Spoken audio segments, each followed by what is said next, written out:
Dan salah satu hal yang kemudian harus diperhatikan juga, karena identitas Muhammadiyah itu adalah identitas Islam sebagai sebuah agama, agama Islam, maka kader Muhammadiyah memang harus paham tentang al-Islam. Jadi ada tridimensi kader dalam Muhammadiyah itu. Jadi sampaikan bahwa tidak hanya bermanfaat bagi orang Muhammadiyah, maka kader Muhammadiyah itu memang yang pertama sebagai kader Muhammadiyah itu sendiri. Yang kedua sebagai kader umat, yang ketiga sebagai kader bangsa.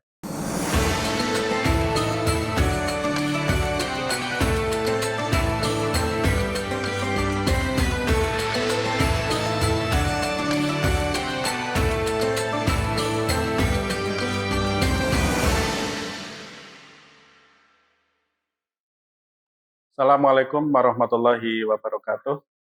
Bismillahirrahmanirrahim. Alhamdulillahirrahmanirrahim. Assalatu wassalamu ala asrafil anbiya wal mursalin wa ala alihi washabihi ajmain. Pemirsa Wonderful Ramadan Sekolah Dasar Muhammadiyah Parakan yang semoga dirahmati oleh Allah Subhanahu wa taala. Pada kesempatan segmen kali ini saya sudah ditemani oleh beliau Bapak Heri Setiawibowo SAG MSI selaku Bendahara Majelis Dikdasmen Kabupaten Temanggung. Dan alhamdulillah pada segmen kali ini nanti Bapak Heri Setiawibowo akan menyampaikan materi tentang kaderisasi Muhammadiyah melalui pendidikan usia dini, Pak Heri. Ya. Untuk itu langsung saja monggo untuk Bapak Heri Setiawibowo untuk mengawali perjumpaan kita pada kesempatan hari ini. Oke. Assalamualaikum warahmatullahi wabarakatuh. Sering kemudian dianggap bahwa Muhammadiyah itu adalah organisasi kader. Dan itu memang betul tidak salah. Karena keberlangsungan Muhammadiyah itu pada dasarnya tergantung pada kadernya. Ketika kader-kader itu siap menjalankan tongkat estafet di Muhammadiyah, insya Allah Muhammadiyah akan tetap terus berjalan.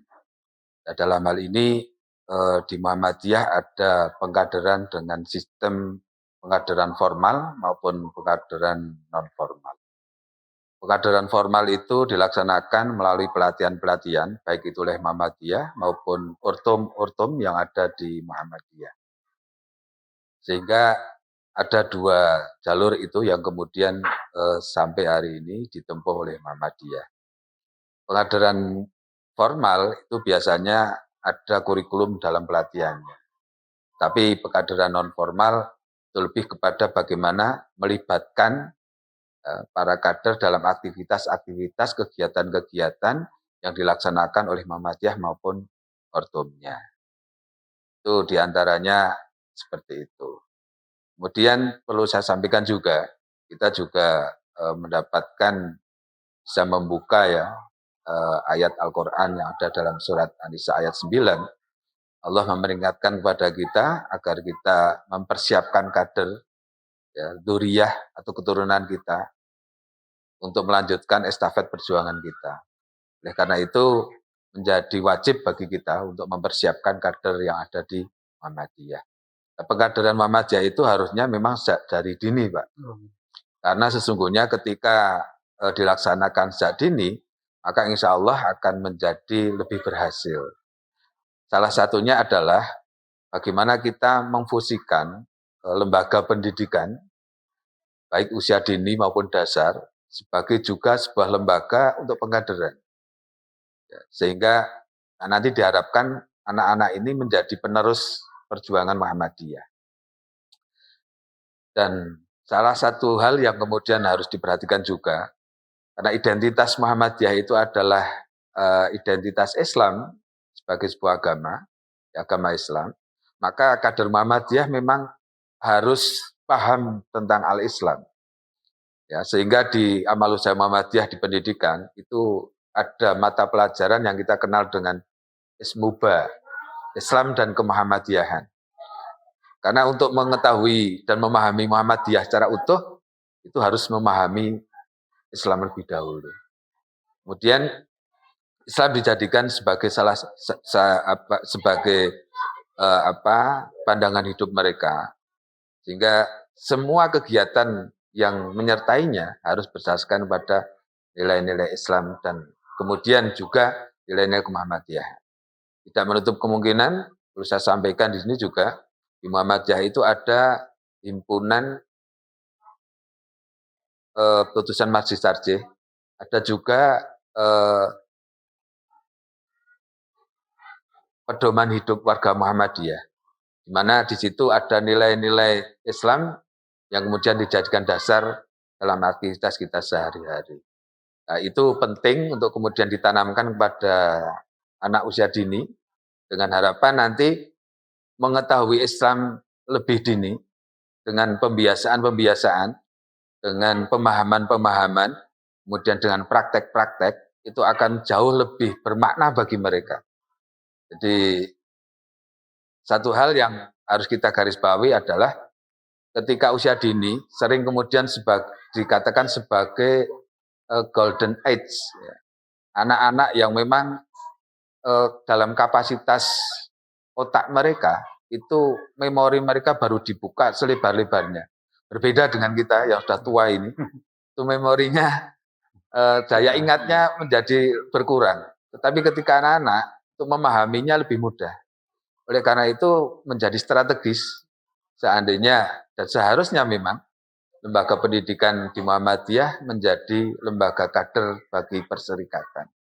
Sehingga mereka paham betul akan al-Islam dan kemuhammadiyahan itu lewat memang pendidikan kader yang sesungguhnya. Apalagi teman-teman atau adik-adik, anak-anak kita yang sekolah di lembaga atau amal usaha Muhammadiyah, ya, mereka berinteraksi setiap hari, mengenalkan al-Islam dan kemuhammadiyahan, dan diharapkan itu menjadi modal bagi mereka untuk menjalankan, meneruskan estafet Muhammadiyah berikut. Saya kira itu Mas yang bisa kami sampaikan. Dan kalau boleh ini saya simpulkan sedikit bahwasanya kehadiran Muhammadiyah itu memang untuk memberikan pencerahan untuk semuanya saja. Betul. Tidak hanya masyarakat Muhammadiyah khususnya. Dan mungkin ada kendala-kendala yang di lapangan mungkin dihadapi oleh majelis dikdasmen juga pendidikan Muhammadiyah pada umumnya di lapangan karena mengingat latar belakang background masyarakat sosial ekonomi yang berbeda. Ini mungkin kendala-kendala apa saja yang kadang-kadang dihadapi? Ya. Jadi ada tridimensi kader dalam Muhammadiyah itu. Jadi sampaikan bahwa tidak hanya bermanfaat bagi orang Muhammadiyah, maka kader Muhammadiyah itu memang yang pertama sebagai kader Muhammadiyah itu sendiri. Yang kedua sebagai kader umat, yang ketiga sebagai kader bangsa. Nah sekarang kita menghadapi persoalan yang berbeda dengan yang sudah-sudah. Bagaimana kita kemudian memberikan warna, metode, cara yang lebih baru, lebih kekinian dengan era zaman sekarang, untuk kemudian adik-adik kita, anak-anak kita, itu mau beraktivitas dan kemudian mempelajari al-Islam dan kemuhammadiyahan lebih intensif lagi. Nah, kendala yang sekarang kita hadapi diantaranya adalah itu, Mas. Jadi lebih pada persoalan antara kemajuan teknologi dengan metode yang kita terapkan itu harus senantiasa berimbang. Maka dalam pengkaderan itu kemungkinan kalau dulu pengkaderan itu anak-anak diceramai saja, sekarang mungkin akan menjadi berbeda. Tidak harus diceramai, tetapi anak diajak berdiskusi, anak juga diajak untuk bekerja bersama, anak juga diajak untuk bermain bersama. Tetapi ada nilai-nilai Islam dan kemuhammadiyahan yang memang diberikan pada anak usia dini. Ini penting kami sampaikan, mengingat terminologi kita selama ini yang namanya kader formal itu ya dengan metode ceramah, kemudian ya sedikit tanya jawab dan seterusnya. Tapi untuk saat ini kan terbuka lebar, semua akses bisa dibuka dengan banyak metode dan cara yang kemudian bisa menarik, ya ini yang penting, menarik warga, anak-anak kita dalam mempelajari al-Islam dan kemuhammadiyahan.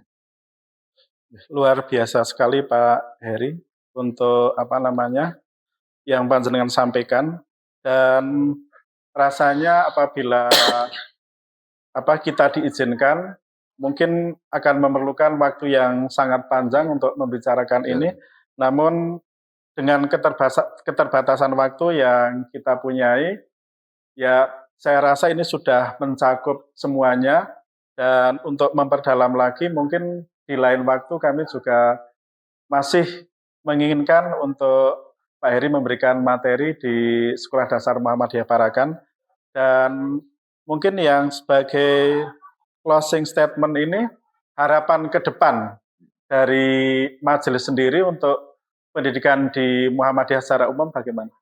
Ya, yang pertama memang kita harus menuju kepada kualitas, ya, kualitas pendidikan. Sehingga kita sudah alhamdulillah meluncurkan beberapa satuan pendidikan menjadi sekolah unggulan. Ini penting kami sampaikan karena ini menjadi semacam target yang harus kita capai.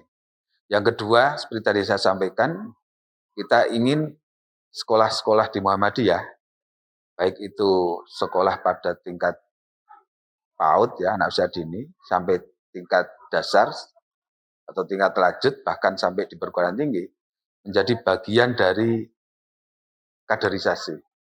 Jadi alumni-alumni sekolah Muhammadiyah, harapan kita bisa nanti beraktivitas dan berkhidmat di Muhammadiyah, kemudian menjalankan roda organisasi Muhammadiyah dengan penuh dedikasi dan penuh semangat berdasarkan nilai al-Islam yang sudah ditanamkan mulai sejak anak usia dini sampai anak usia sekolah dasar sampai tingkat lanjut. Saya kira itu, Mas, harapan yang terbesar bagi kami. Ya, terima kasih Pak Heri Setiawibowo SAG MSI yang mana beliau menjabat sebagai bendahara di Majelis Dikdasmen Kabupaten Temanggung. Dan pemirsa sekalian, demikian tadi bincang-bincang kita pada kesempatan kali ini. Semoga walaupun sedikit bisa bermanfaat untuk kita semua, utamanya untuk pendidikan di Kabupaten Temanggung, yang mana di sini akan mewujudkan Muhammadiyah untuk bangsa dan kemanfaatan yang lebih luas untuk segala lini penjuru kehidupan di dunia ini. Mungkin sakit ditutup dulu Pak. Selamat menjalankan ibadah puasa. Semoga puasa kita diterima oleh Allah Subhanahu wa taala. Amin. Dosa-dosa kita terampuni di tahun-tahun yang lalu dan semoga kita selalu mendapatkan hidayah dari Allah Subhanahu wa taala. Saya kira itu dan saya akhiri. Bila taufiq wal hidayah. Assalamualaikum warahmatullahi wabarakatuh. Waalaikumsalam warahmatullahi wabarakatuh. Para pemirsa Wonderful Ramadan Sekolah Dasar Muhammadiyah Parakan, dan tibalah di penghujung acara. Dari saya apabila dalam menyampaikan acara dalam perjumpaan kita kali ini, mohon maaf yang sebesar-besarnya. Akhirul kalam, wassalamualaikum warahmatullahi wabarakatuh. Waalaikumsalam.